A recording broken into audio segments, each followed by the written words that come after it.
Nakatakdang i-release ang 13-month bonus ng mga SSS pensioners sa December 1 at 4. Ang naturang bonus katumbas ng isang buwan na regular na pensyon ayon sa SSS. Para sa detalye, makakasama natin live si Paul Hernandez. Paul?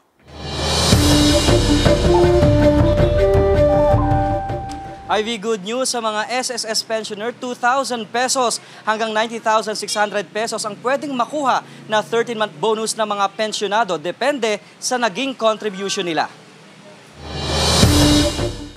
52 anyos ngayon si Rodel. Nasa SSS office siya para magtuloy ng paghuhulog ng kontribusyon dito. Paghahanda na rin daw pagtungtong niya ng 60 years old. Dati na akong may number. Gusto ko ngayon umpisahan. Dati ako inaroon sa isang kumpanya na napahinto.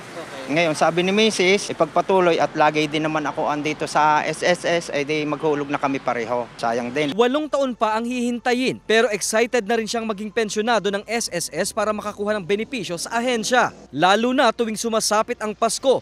Tumatanda, mapaghandaan, bukod sa para sa mga anak na beneficiary.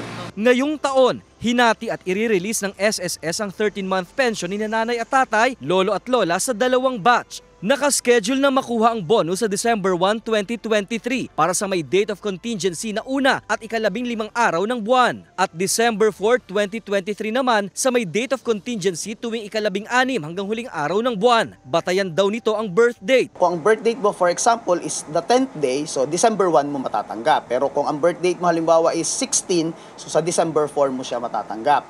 Pagdating naman sa mga death pensioner, so ang date of contingency naman natin is kung kailan namatay yung member. Ang bonus, malinis na katumbas ng isang buwang regular na pensyon. Ayon sa SSS, 2,000 pesos hanggang 19,600 pesos ang makukuha ng pensioner depende sa naging kontribusyon nito. Kung saan po siya normally nakikredit or nare-receive ng ating pensioner, doon din po ibibigay ni SSS po yung kanilang 13-month bonus. Nangangahulugan na bukod ng bonus na ito sa pensyon nila para sa buwan ng Disyembre. Mahigit sa 3 milyon ang dami ng mga pensioner sa buong bansa na mapagkakalooban ng 13-month pension ayon sa SSS. Kaya bilyong piso raw ang laang pondo nila para rito. Alam mo, Ivy, binibigyang diin ng SSS na tax-free itong ipagkakaloob na 13-month pay para sa mga pensyonado na taon-taon na rin naman daw nilang ginagawa. Ivy. Maraming salamat, Paul Hernandez.